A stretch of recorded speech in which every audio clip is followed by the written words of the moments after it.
What's up, Cardinal fans? I'm Mitchell Swanson. I'm here with Coach Rivers back in the Rusty Coles Fieldhouse the Wednesday before the Fairfield game. Coach, thank you for joining me. We had talked, throughout the season about how a 10-win season would be possible and how special it would be for us. We have now surpassed 10 wins, and we're still standing as one of the final 8 teams in 4A. We are past a good season, past a great season, and we're past a historic season, and now we're kind of in the stratosphere of an amazing season.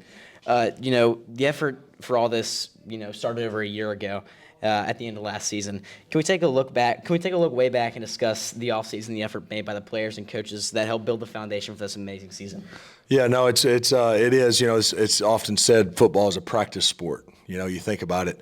How often you practice both in the weight room, pushing sleds, jumps. I mean, all those things. You think back to many things we've done over the course of a year, really. And then you play. We've played now about to play game 13. Yes. So how many days you've put in proportion to how much you get to play is crazy. But it's when you get to the point like this where you go, man, look all of it's paid off. And I think it's shown how we've gotten better. Not only the last 5 weeks, I think we've really improved, but over the course of a season. And then you look at certain players over the course of a whole offseason, guys that really got bigger and stronger and faster and became contributors and every down players for us. So it's been a heck of a 12 months, that's for sure. And I hope we can keep it going. Yes, sir. And, kind of just talking about the identity of the team. We're a tough, gritty football team, and we really have that.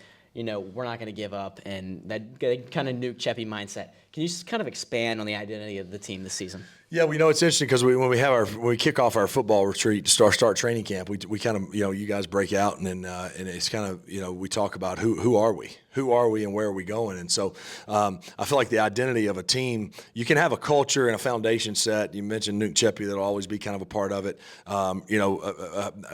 Alignment, assignment, fundamentals, and technique and effort will always be a part of it. Mm-hmm. But I feel like the identity of a team is its own every year. Every team kind of develops that. Some teams, this is just talking general.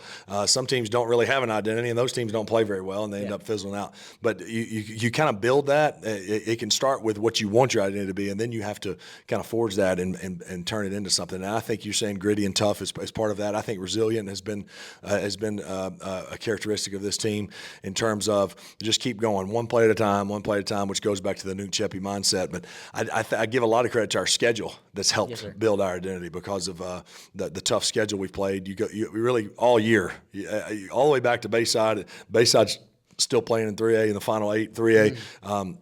John Carroll, a tough 5A opponent, all the way through our region, and then but you look at from Jackson on, it's been tough every week, and we've had to bring it, and guys have had to step up, and we've done just that. Yes, sir. When we look at the Pleasant Grove game last week, the word that comes to mind is control. We controlled the tempo of the game. We controlled the clock, taking 7 minutes off the first quarter in that first drive. And, even when we were forced off on downs or to give up punts, we were still 6 of 8 on fourth down efficiency. That all speaks to controlling the tempo of the game. Can you speak about the game plan last week? Yeah, we wanted to score. The key thing was scoring, and then if we can keep that offense on the sideline, then even better. But not to sacrifice not scoring. So you got to balance being too conservative because you don't want to just play it close to the vest and not give yourself a chance to score points. But we were able to continue those drives, which are huge. You mentioned fourth downs. We were close to 50% on third down as well. So you throw those two together, and talking about converting and moving the chains was huge. The first drive was unbelievable. I don't know that I've ever seen a time of possession, discrepancy that much. It was really unreal. And then throw that in with the turnovers, which contributed to that, really gave us the upper hand. But it was a heck of a team win. I think our best team win of the year. Yes, sir. Because of there's just so many great efforts, and both sides of the ball had such an impact and really fed off one another that it was a heck of a night for sure. Yes, sir. And then looking to one specific player that kind of sticks out is Noah Moss. One player of the week again. He's having a terrific season. He was a player of the week because of his performance on both sides of the ball. On top of the usual 273 yards of offensive production, 4 touchdowns. But he also had a very impactful defensive game. 2 strip sacks that, kind of were huge. His effort during the game was phenomenal. Can we just talk about his Energizer Bunny type performance and what that meant to the offense and defense this season? Yeah, awesome, and we feel like at least we've played it right thus far in terms of not playing those guys too much on defense all season long. Obviously, you see what he can do, but you also got to be careful not to run him into the ground. And so we've kind of eased those guys in as we've gotten to the back half of the season, and now you're seeing what Noah can do defensively. You look at Grady Skipper and Maddox Caldwell and Rocco, what they've done defensively. You look at Brody Jones' defense as well. Had two interceptions. So it's been awesome seeing what those guys can do, and I think too that's a mentality too, right? It's like, how tired are you? Well, I don't know. We don't have time to be tired, right? We're trying to. It's win or go home, and so and these guys, you have more left in the tank than you think, and obviously we're down to the home stretch, and so it's all or nothing in terms of you leave no stone unturned in terms of whether it be a package, whether it be a player in a certain spot, and you do whatever you have to do to try to give yourself the best chance to win. And you spoke on those guys, Brody Jones, Maddox Caldwell, Rocco, Grady. Brody had 2 interceptions. Rocco had 3 huge tackles, including a tackle for loss. And then Maddox had, the game-changing fumble recovery. Can you talk about the increased roles these players, helping out in, kind of maintaining the high effort on those plays? Yeah, it just for me, it's just for some reason I feel like in the early 2000s it really became a more schools, and obviously bigger schools you can do it even more, you can do it easier, but became the whole 2 platoon thing. You either play O or you play D. That wasn't the case, back when I was in high school. If you could play both, you played both, and you stayed out there, and so that kind of has changed. I feel like in the 2000s, and then obviously being at a 4-H school, you don't have 120 guys out there dressed either. Yes, so. That lends to some of it, and then it's just like, hey, you want your best guys. No reason to have them on the sideline when they can be out there, and so great effort by them. I think too, just their ability to, and I know they're tired, but their ability their stamina has been great, and I think that's a credit to how they practice. We don't do a ton of conditioning after practice. We don't do, and you know all that, but we practice hard. Those guys practice hard, and I think that preps them to be able to go a lot of snaps on Friday night. Yes, sir. Now kind of looking to the offensive side of the ball. Gunner was a little less efficient stat-wise, 25 of 41, but still got 276 yards in production. That is over 11 yards per catch. And then we mentioned the 6 of 8 on 4th down efficiency with those kind of highlight throws to Brody Jones and Tucker to keep the ball in our hands. And a big 12 first downs on the night. The word control comes to mind again. Not only like game control, but it's just his ability to overcome whatever was put in front of him.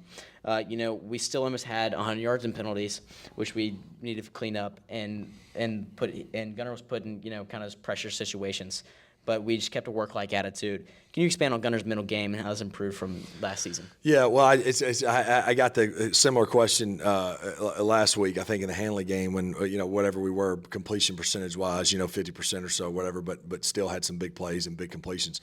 And I would say this for anybody that was the quarterback, not just because he's my son, but he set the bar pretty dang high. Yes, so when we say now 25 of 41 is not as efficient, 25 of 41, if you were that every game of your whole career at any level, you'd be one of the best around. So I thought he handled it well. Certainly he missed some throws here and there, but again, there was quite a bit of pressure. That was a good defensive front, and like you said, I think managed it. And then it's, to me, it's the not just him but all of our guys. It's the game. It's the big time plays in crucial moments is what we did in the game. You talk about a 4th down and 8, in the one drive when we're up 3, and you go, well, that was just one play and one completion, but it was big. It was huge, So I think he was big in the crucial moments, and then like you said, I think he was just steady and in control amongst some of the chaos, because it was a little wild down there for a while, and they tied up at 21. We get backed up. It's 4th and forever. We got a punt. I mean, it felt a little bit like, I know we all felt it. You just feel the momentum turn,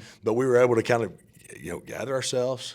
We got to stop, and then we were able to get 3 and then kind of get back in control of the game. Yes, sir. The defense held Pleasant Grove to 24 points. That's their lowest score, I believe, all season. Part of it was keeping them on the sideline, but when they did have the ball in their 10 drives ended in turnovers and one 3 and out to start the game. Was this the best game so far from the defense? Yeah, I think so because of the turnovers, and they still but just on pure yards with limited snaps had quite a bit of offense. But again, that's why it's a team game. Controlling the ball offensively, limiting their snaps, and then ultimately getting 5 turnovers is huge. Mm-hmm. That's the number one key for our defense. That we say again, another one of those things that will always be part of the program is take the ball away, is first. Then stop the run, and then eliminate big plays. Well, we eliminated. They had some big plays, but we stopped the run for the most part, except for the one long run, and we took the ball away. And so, if you take the ball away 5 times, and then if our offense doesn't give it away any, you ought to win probably dang near 100% of the time. If you get 5 turnovers and turn it over 0, with the type of team we have, we should win the football game. Yes, sir. Kind of looking towards this week's game, when we look to Fairfield, a lot of talk centers around the idea that they're a 4 seed. Coming out of their region. It is the playoffs. We are down to the final 8 teams. Does that seeding and the idea that they lost 3 region games during the regular season really matter at this point? No, heck no, it doesn't matter. And obviously they're getting, having to go to their place makes it even that much tougher, that much more of a challenge.